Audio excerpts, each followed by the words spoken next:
At some point in time, it makes sense to renovate in your portfolio. Now, you would reach that when the market is at a certain point, such as going sideways, or it could be that you are in a position in your portfolio where you've got your baseline portfolio in place and you're now trying to create value. So let's have a look at why we would want to renovate. Obviously, one of the key ones would be to protect your capital. Particularly in a market that's going sideways or if it is slowing down, you would want to renovate your property.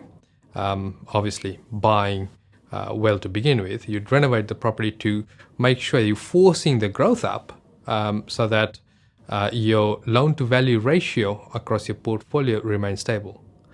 Now, a key element that we need to make sure that we address in this strategy is obviously that there are a lot of properties that are available where they're marketed as renovation potential or handyman special. And obviously, a lot of these properties may well be overpriced by the time you add in the cost for renovation, the time it takes to renovate, and certainly the time it takes away from your weekends if you're doing it yourself, or certainly the time it takes for you to organize trades. So you don't want to be paying a premium just to get a renovation potential property. You need to compare it with other properties that are already renovated or don't need renovation and make sure that the property that you're buying is well below that, so that by the time you've done the renovation, you've brought the property up to that speed. So why would you renovate? Obviously, one is to protect your capital. The other is to, of course, increase your yield. So in other words, the increase in yield may be something as simple as being able to locate a suitable tenant a lot faster because the property is a lot more attractive, or certainly allowing you to command a premium rent in that area if you have done a good enough renovation.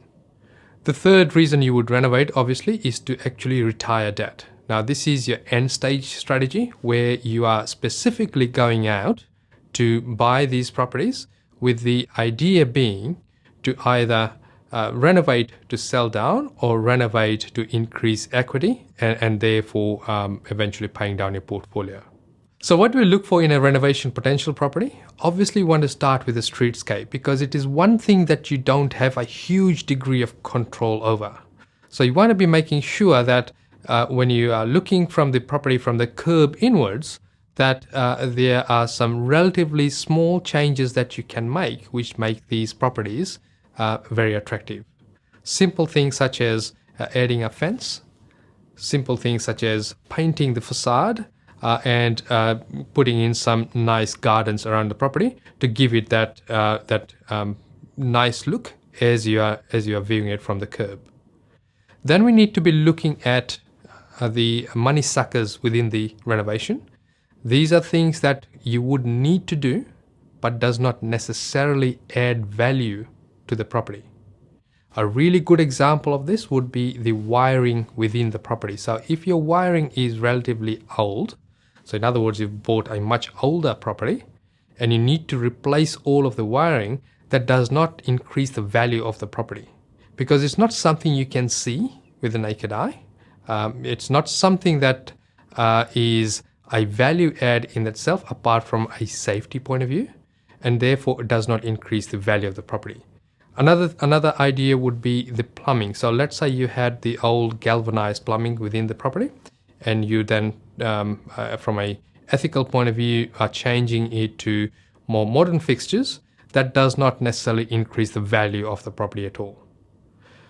A good example of one of the properties we've done recently is where we had to change the roof of the property.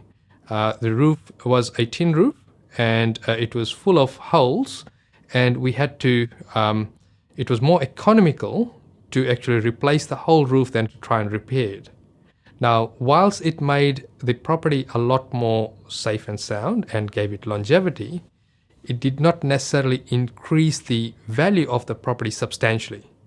And the reason being that we as occupants, we as purchasers, and we as renters expect to find a roof above a property.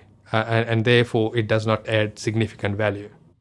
Value add properties would be ones where you are doing cosmetic renovations, changing kitchens, changing bathrooms, flooring, paint and carpet.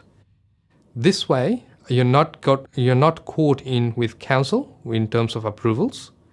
You are also able to manage the process a lot more easier. You're able to stage the renovations so that you have got the right trades coming in at the right time, so that the whole process takes a lot less time than it would if it was not managed properly. So if you're looking at renovation as a strategy, whether to retire debt or whether to increase the value of your properties, one of the key things that we need to look at is obviously shying away from things that you can't control, such as the streetscape, where you cannot change the streetscape. The second thing, it would be to shy away from the money suckers, such as dodgy wiring and plumbing, and stick to the simple cosmetic renovations where you can add value immediately and in line with the market and renovate to the potential of the market and not necessarily to your taste.